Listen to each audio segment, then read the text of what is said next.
Have you ever had one of those mornings where just from the moment you open your eyes, you kind of know it's going to be one of those days? Oh, definitely. Like maybe you stumble out of bed, you spill the coffee before you even get a sip. Yep, been there. You feel instantly behind. Your mind's already racing with, I don't know, a dozen things. It's that feeling, right, that Yeah. the day's just starting wrong. Absolutely. And what's really striking from the material we looked at is how much that initial feeling, well, really the whole path of your day, can be shaped by your morning. Just the legging. Yeah, something that seems maybe small, but it directly hits your well-being, your productivity, much more than just those first few hours. Okay, that's the hook then. So today, for this deep dive, our mission is really to explore 10 pretty simple habits, things the sources really highlight. Simple but powerful. Exactly. They're not about, changing everything overnight. It's more about giving you tools, things you can try to start the day with maybe a bit more peace, more focus. Maybe even a bit more joy, right? Hopefully. And the core message we really want to land here, it's not about doing all 10 things at once. That sounds stressful. Right, not at all. It's more about just picking one or maybe two. See how it feels. Experiment a little. Yeah. The goal isn't some kind of perfect routine that just adds pressure, doesn't it? Totally. It's more about giving yourself what the sources call a kind, slow start. Yeah. Even if it's literally just 5 minutes. Okay, a kind, slow start. I like that. So yeah, we're going to try and distill the really important bits from these habits, show how they can genuinely shift how you approach the whole day. All right, let's dive in. And let's start with, something I think many of us struggle with. Yeah. Waking up and not immediately grabbing your phone. Ah, the phone. Yes. It's almost like a reflex, isn't it? Yeah. But why is resisting that urge, that, immediate hit of news, messages, social media, why is that so important first thing?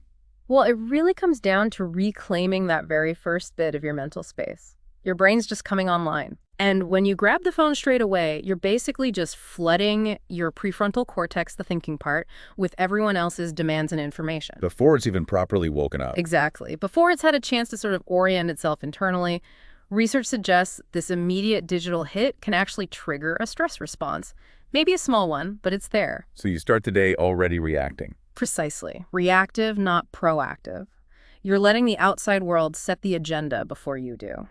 It's about letting your brain gently shift from sleep to wakefulness without that instant overwhelm. That makes a lot of sense. Yeah. Setting the internal tone first. Okay, so keeping with that theme of nurturing yourself right away, what about drinking water before anything else, even coffee? Yeah, the water thing is surprisingly significant. I mean, think about it. After 6, 7, 8 hours of sleep, you're naturally dehydrated. Right. So insights from, metabolic science show that a glass of water right when you wake up isn't just about quenching thirst. It's like a signal. A signal to your body. Yeah, to sort of kickstart its internal systems. It can gently boost your metabolism, help flush things out. And crucially, for clarity and energy, it gives your brain the hydration it needs. Ah, so it helps with that morning brain fog. It can, yeah. Often more effectively, actually, than just relying on caffeine straight away. It's foundational hydration. Foundational. Yeah. Okay, so you've hydrated internally. Then the sources consistently bring up something that feels, almost trivial. Making your bed. The bed. It seems so small. But what's the bigger psychological effect there? Why does that matter?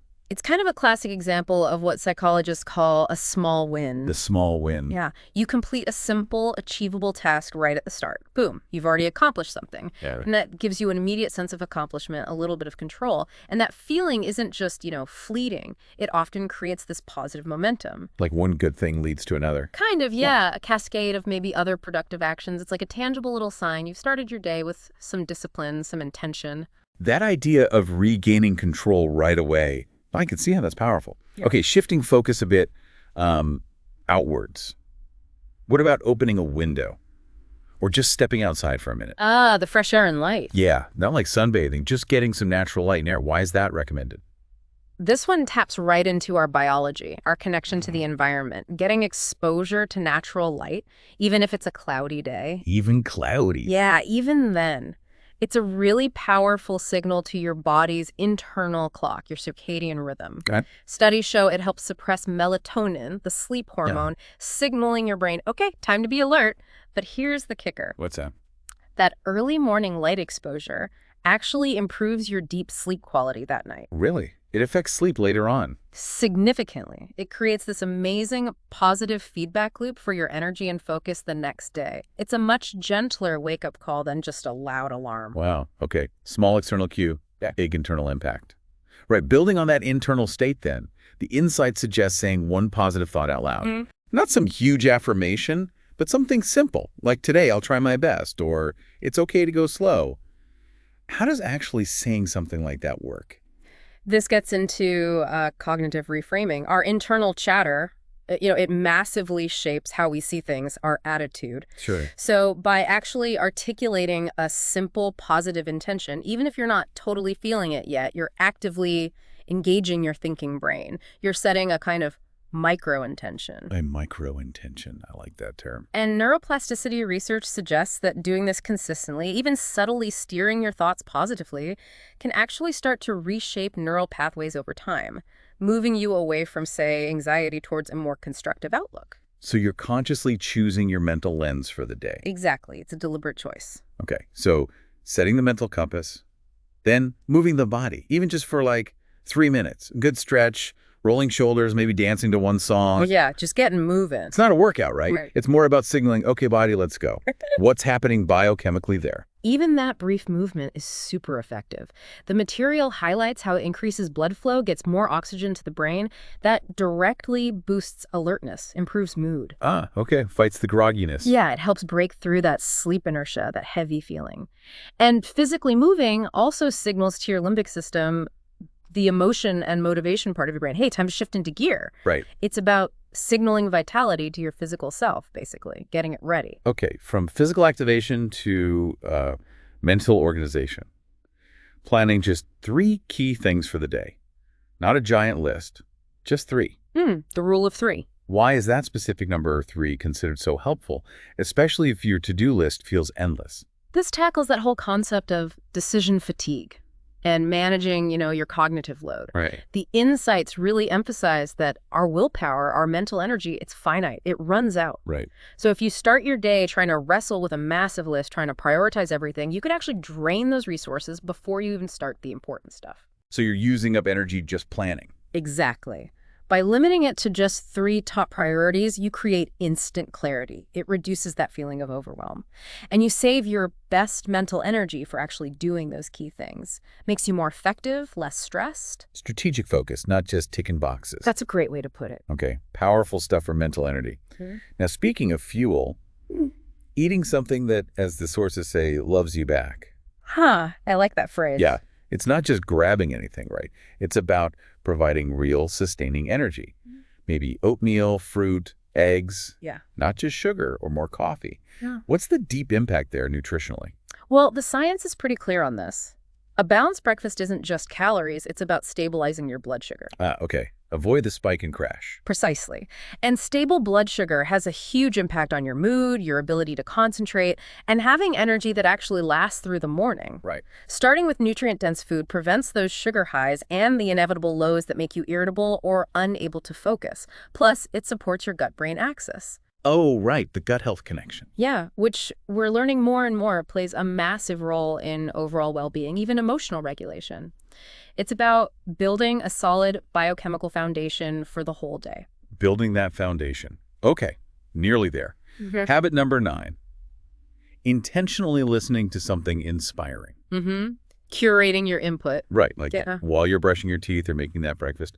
Why is choosing what you hear so important?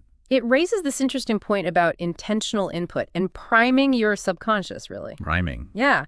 Just like we choose what food to eat, deliberately choosing what you feed your mind first thing can set your emotional and intellectual state. Okay. The insight suggests that listening to maybe uplifting music or a short, insightful podcast snippet, even a bit of an audiobook, it can lift your mood, maybe reduce a bit of anxiety, foster a positive mindset. So you're actively avoiding the negativity trap. Exactly. Avoiding that default of just reacting to maybe stressful news or the comparison game on social media first thing. It's proactively managing your internal environment through sound. Yeah. Your mental breakfast. I like it.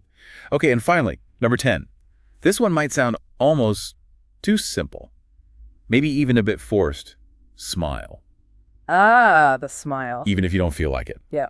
The sources admit it might feel silly, But they argue it sends a powerful message to your brain, like, we're okay, starting fresh. Does that actually work? It really does. It sounds maybe a bit woo-woo, but it's backed by something called the facial feedback hypothesis. Facial feedback. Yeah. It's a powerful biofeedback loop. Studies consistently show that the physical act of smiling, even if you consciously make yourself do it, a forced smile can trigger the release of endorphins and serotonin. Feel-good chemicals. Exactly. Those neurochemicals literally shift your internal chemistry towards a more positive state, regardless of how you actually felt a second before. Wow. So it's like a direct neurological hack. Pretty much. A way to kickstart your day's emotional tone just by using your facial muscles. It subtly influences how you perceive things right from the get-go. Okay, so we've covered 10 habits, small things, but based on everything we've looked at, they can make a really profound difference. The big takeaway seems to be just the sheer power of these small, consistent morning actions. Definitely. Consistency is key. Even simple shifts, like we said, putting the phone down, drinking water, making the bed, saying that positive thought, or just, managing a smile, it seems they can lead to a really significant cumulative change in your mindset, your whole day. Precisely. And what's really compelling, tying it all together from the insights, is how these habits connect back to core benefits for you listening. Things like a calm brain learns faster. Right. And a happy heart speaks more freely. So improving your morning isn't just about feeling a bit better. It's actually about optimizing your ability to learn, to think clearly, to express yourself. That's a powerful connection. Learning and expression. And the final encouragement from the material, I think it's really freeing. You absolutely don't have to overhaul your entire life tomorrow. Right. The whole emphasis is just on giving yourself that kind, slow start. Simply, like the sources say, start your day in the best way for you, whatever that looks like. Exactly. So maybe something to think about is this. What could the ripple effect be if you consciously brought just one or two of these small, deliberate habits into your mornings, day after day? How might consistently better mornings actually enhance your long-term journey of learning? Your ability to absorb things, think critically, engage with the world more effectively. It kind of makes you wonder, doesn't it? What potential could a disciplined, kind start unlock over time?